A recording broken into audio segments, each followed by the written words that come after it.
This is a motivational video about confrontation. Um, a lot of my clients tell me that confrontation and confidence are among the biggest struggles they encounter in their daily lives. Um, I'm here with a very special guest, very talented musician, Greg Mauro. Um, this is a motivational speaker and a personal mentor of mine. Um, Greg was kicked out of his high school. He took 5 years to graduate. He never went to college, and he made my band successful and makes a ton of money. Not that that's what this is worth, but Greg taught me a lot about confidence, and it changed my life. Just in months, I went from not knowing that many people to feeling like the whole school wanted to be around me. And the one I wasn't in anymore? yeah, that's right. So thank you, Greg, for being here. And I wonder if you would talk a little bit about confidence and specifically confrontation. Okay, I can do that. First off, all that was quite humbling. Thanks for having me. So that's actually really easy, I think, from a high school perspective. Confrontation just wasn't tooled really to deal with it, but more of a like in a hormonal place. You stick someone in a room with no windows for a while, kind of starts to go a little bit stir crazy. But I had always owned those feelings. I think in a normal area where you probably should feel secure or insecure, rather, I felt quite secure, kind of, being that, viewed as a fuck up, maybe, so to speak. I found like solace in that, at least, because it was like, where else are you really going to go down? You got kicked out from school, right? And, having to deal with assistant principals and being hormonal and saying all that kind of stuff. I actually learned a lot about confrontation, right? I think a lot of times when we're confronted with these things, we're very, very internal. And I think the people you have confrontations with are even just as internal as you are, if not more. And not that everyone is a big partier or anything like that, but if you think about it, when you go out and you have too much to drink and you wake up in the morning and you start to think about, oh, hey, like, what did I say that was really, really stupid, or I can't believe I did that. I always found comfort in the fact that the confrontations that I had were probably similar from their sense, right? Like, the person you're having a confrontation with is almost going to have that same perspective. It's like, well, it's not like, oh, he did this. It's why did he do this to me, right? Everyone's ego is really, really tied up into that. And everybody just loves to make everything about themselves. So I always found comfort in that. Found comfort in internal, and you're saying your own internal feelings, but versus knowing the fact that other people are having similar internal feelings. Is that right? Yeah, it wasn't about what I did, or what I said. It's how it made them feel. It was about them. It wasn't like, oh, Greg's this, or that. It goes, no, like what he said or what he did made me feel this way. And I think that's very commonly missed. People don't really understand. I mean, and it's just how selfish, human nature is. I think people just make everything about themselves and how it affects them. It's not like, oh, I can't believe that this person lacks this amount of character. It's what they had done to them, right? So even for teachers in high school or something like that, their issue may not have been with like, oh, wow, like what's he going through? It's like, well, how dare he, think that he can get away or behave in this manner, because of the way it made them feel. Yeah, that's interesting. I have a few questions, and a lot of them hit on similar things, but I'll start here with a very physical question. Someone asked me, when there's a confrontation, say at work or at home or whatever it may be, my body freezes up and I get that lump in my throat. How do you overcome that? Yeah, I think we've talked about this before too, right? I think that this is a pretty universal statement about what you can do in any situation, right? And you don't necessarily have to pick it up and deal with it right then and there. Like you have the right to walk away and feel comfortable in your space, but you can either in the moment change it if you can, right? Number one. Um, Two, just accept it for what it is and just be okay with that. Three, walk away. I think that's a big one, especially if you're having a lump in your throat and not being able to do that. Like, think about what you say and mean it when you say it, because I think one of the biggest challenges I've ever had was getting too worked up and having like a dump of adrenaline and just saying things that I didn't necessarily mean. Now, it was in a very aggressive manner, and I may have gotten what I wanted in that moment, but it really wasn't what I wanted. I wasn't like strategic about thinking in depth about, one, how did that make me feel? Because I was just reacting to, like I was saying before, like, oh, how could someone ever do that to me? And then to what was actually going on, if that makes sense.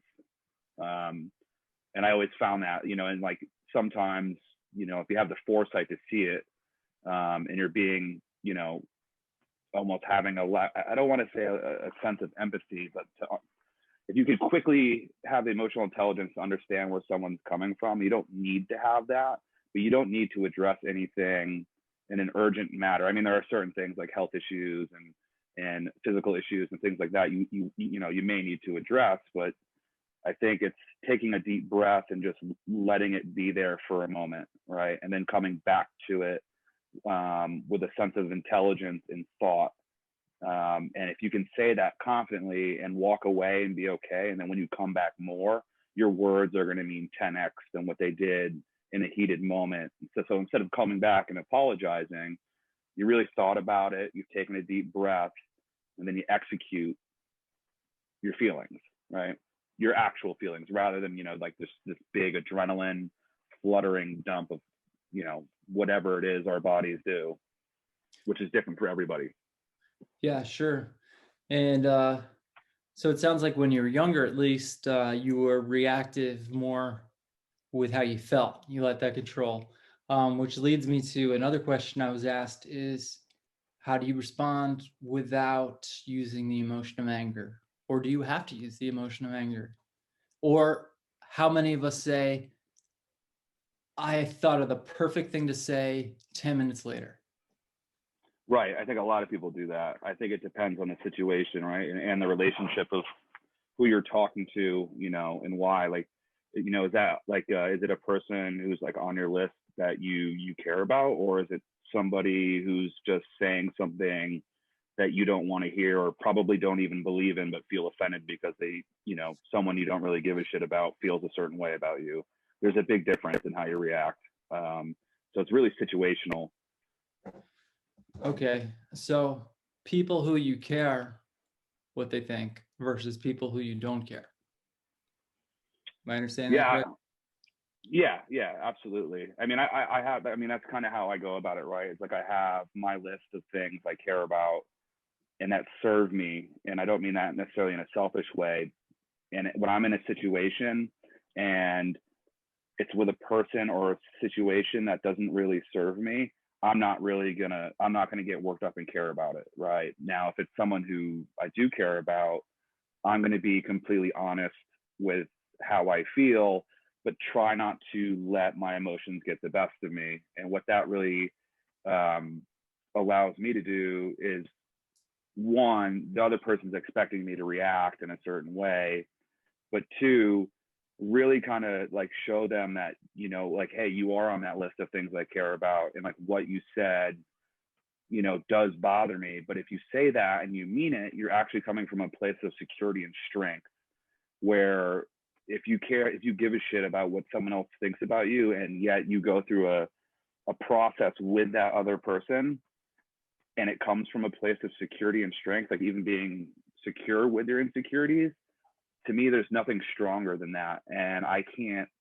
I actually have a hard time like dealing, I've learned that from being around other people, because it's like, wow, well, I just got completely owned in this conversation and can't do anything because I just upset somebody, and they were able to communicate that to me from a place of strength and security and truth, you know?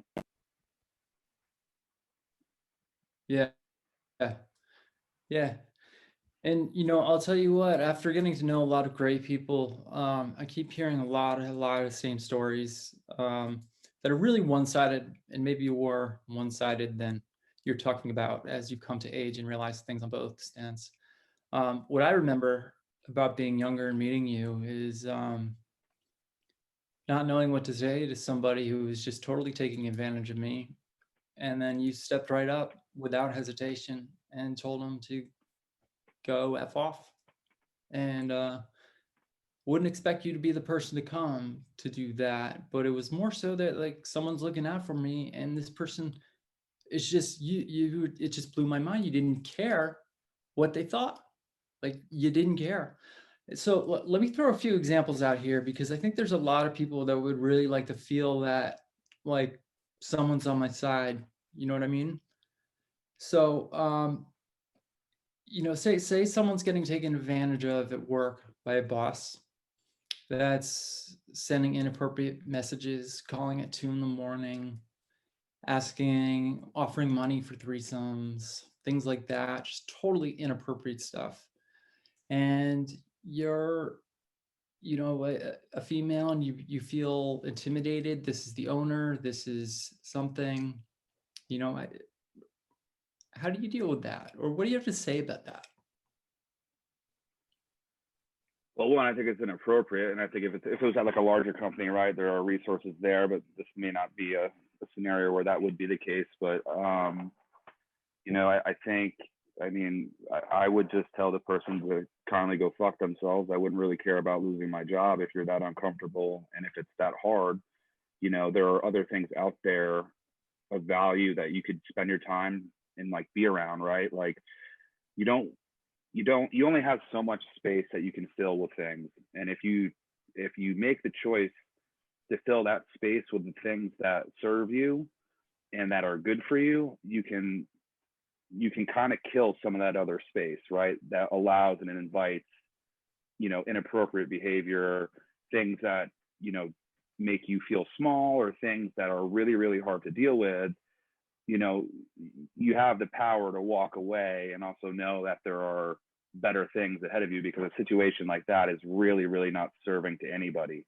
And if anything, if that's going to make you feel like you have all this weight on your shoulders and that you can't breathe and cause all sorts of anxiety, and may mess with your sleep, it may do like all these different things. And the reality of the fact is, like maybe not even making money for 90 days or trying to find something else, you are creating space for better things in your life to happen. It's really having that courage to do it. And I understand why that's tough, especially in a professional environment, but it's also like really, really highly inappropriate. And if you're not okay with it, those are the types of conversations from my perspective that you need to have. And you don't need to be nice about it, because, especially if you're afraid of repercussions, you probably don't want to be there. It doesn't serve anybody, right? It doesn't serve your boss, it doesn't serve your coworkers, and it certainly doesn't, deserve you. And I'm not, me, like I'm not like a terrible, spiritual guy. I guess I am in my own sense, but it's like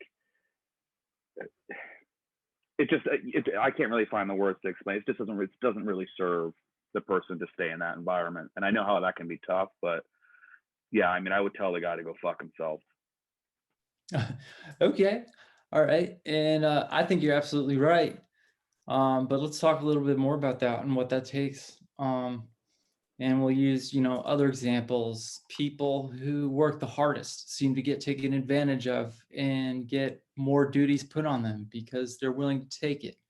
They don't speak up. If they clean up after somebody else, then it just gets expected that they do this, and they fall in these loops.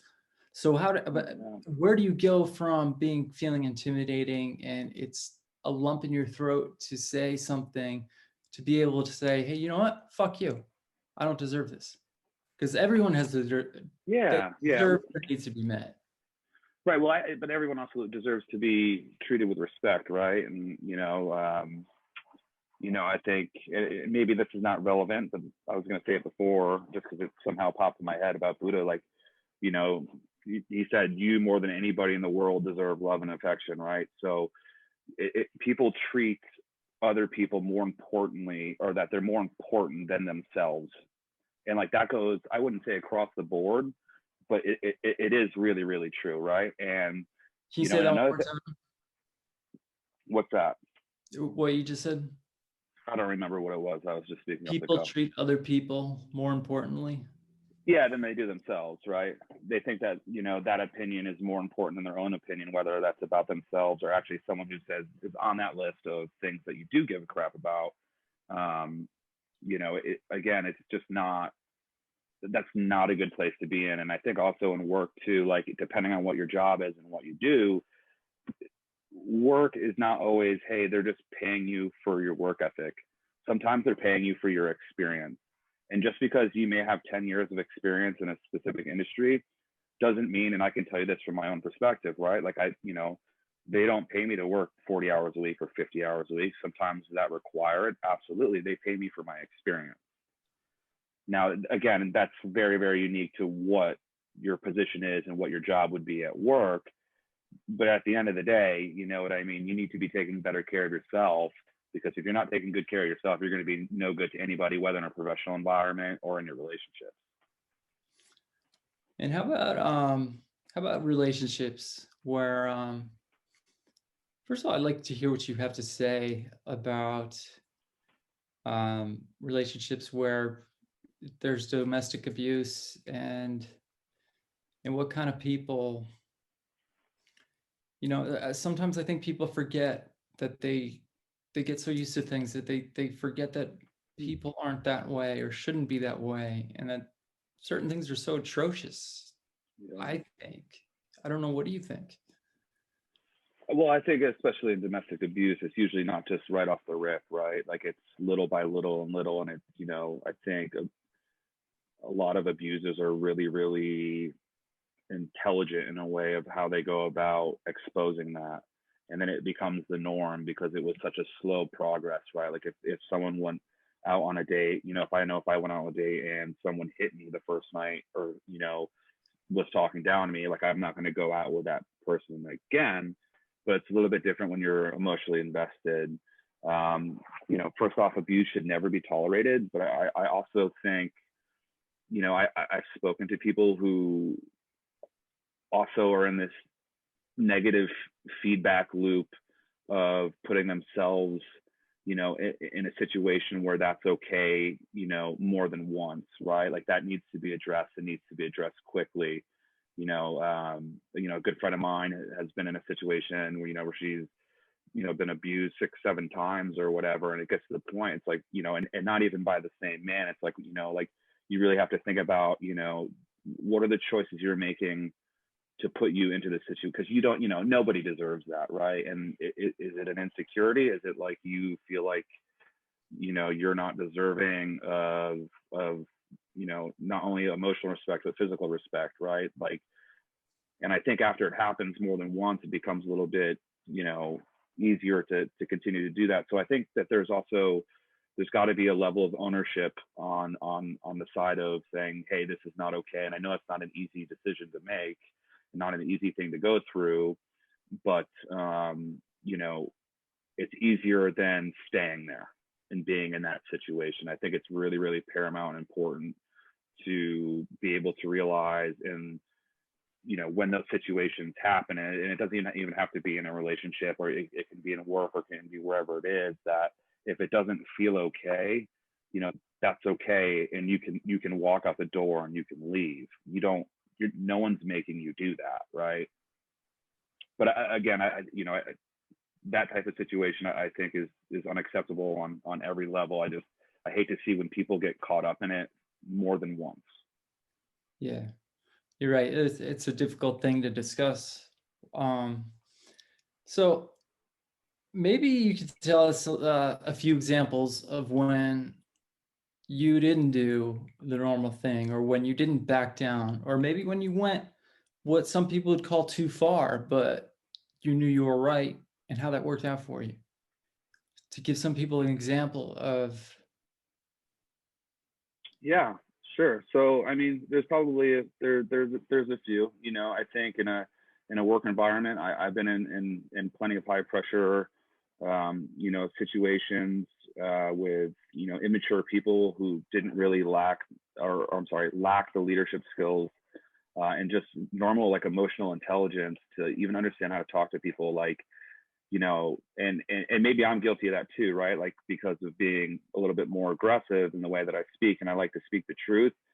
But when I try to do that, I try to make sure that I'm not doing that from a place of pain, but rather, you know, of truth, right? If you're speaking the truth, I mean, the tone matters, but more importantly, the truth does, right? So, you know, I was working for a guy once who was a misogynist and talked down to people and had these really, really just odd insecurities that made no sense to me.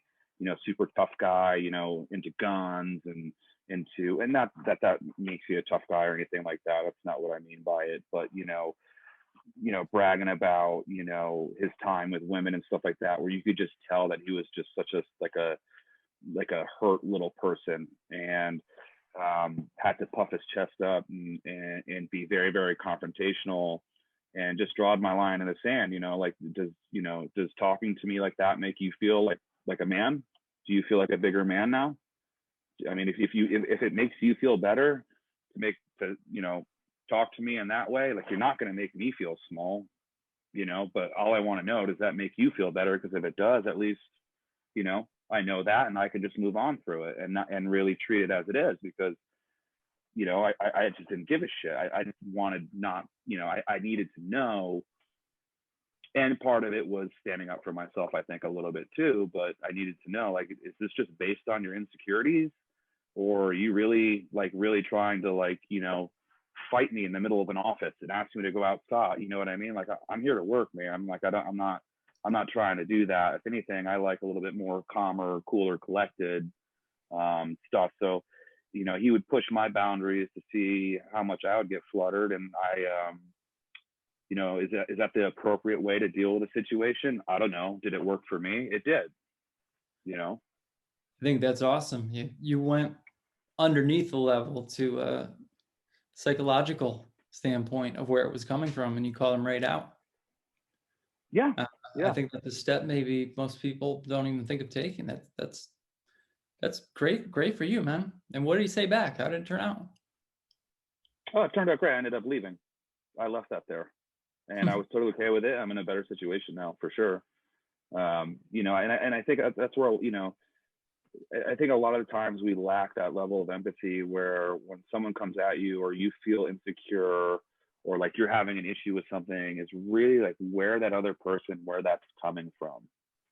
And I think if you're able to like put your, you know, mindset, well not mindset, but be able to see through their eyes to the best of your ability, because we all have a different perspective, and see where they're really, really coming from.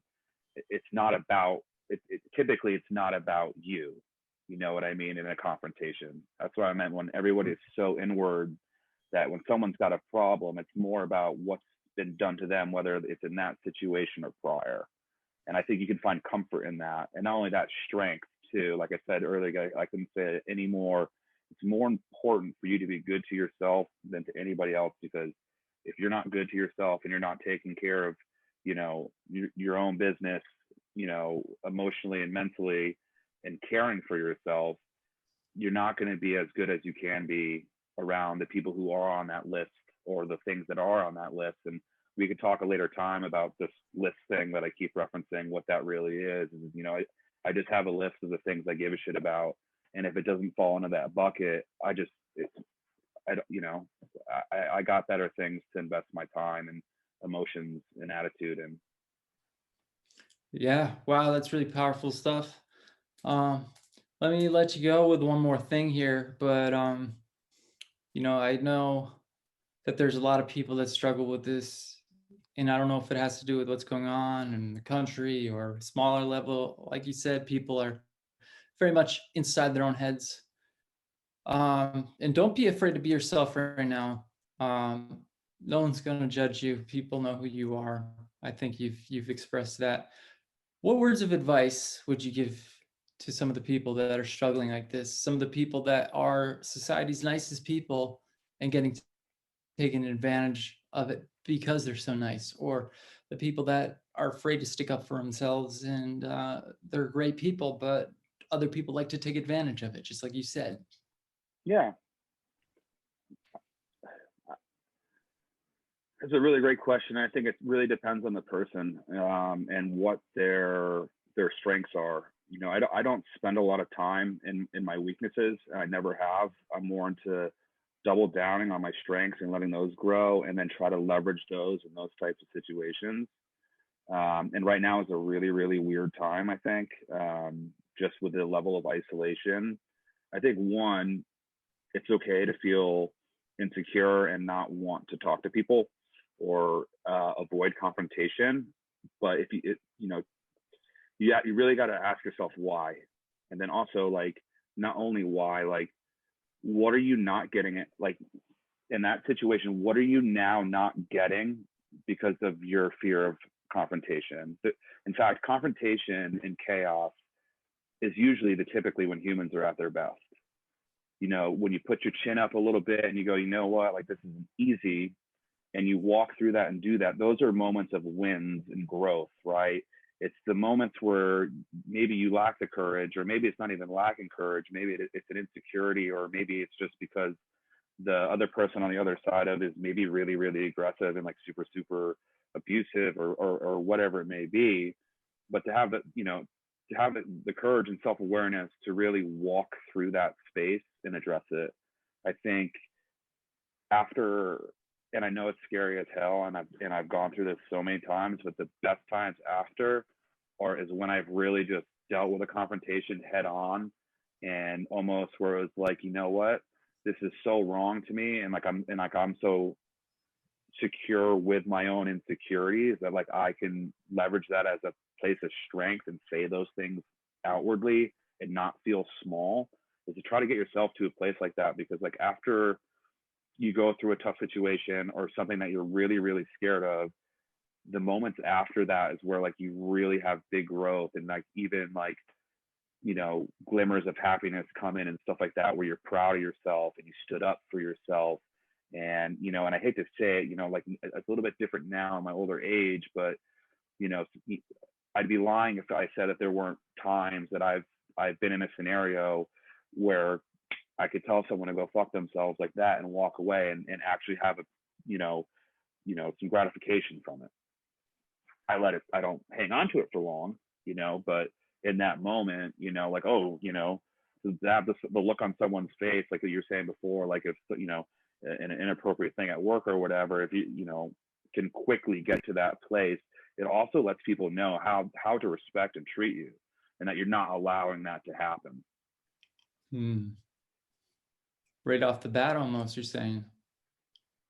Oh, absolutely. Well, not even on. I mean, it depends, right? It depends on the situation, because, like I said, a lot of times people don't really start to take advantage of you until they start seeing signs of weakness.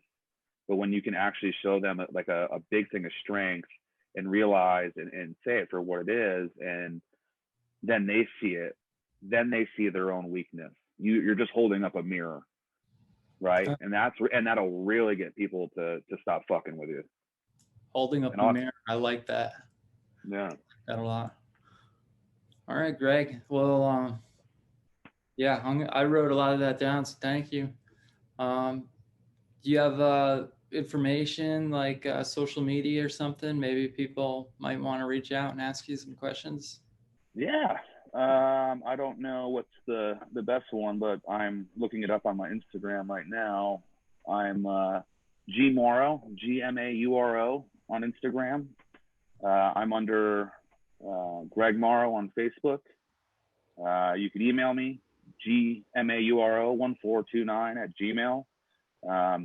And the one thing I will say is, if anybody did want to have any type of conversation, that the type of coaching and things that I do is more tuned to specific scenarios and situations, and how to deal with that, because people really do deal with things differently.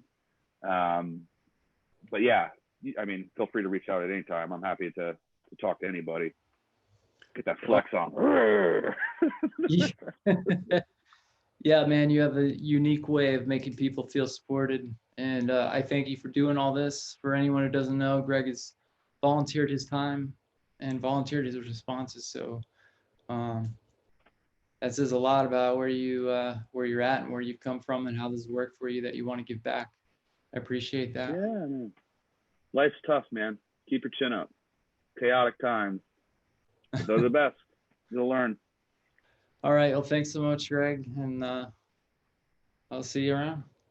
All right, man. Let's do this again sometime. Sounds good. All right. Take care. Bye.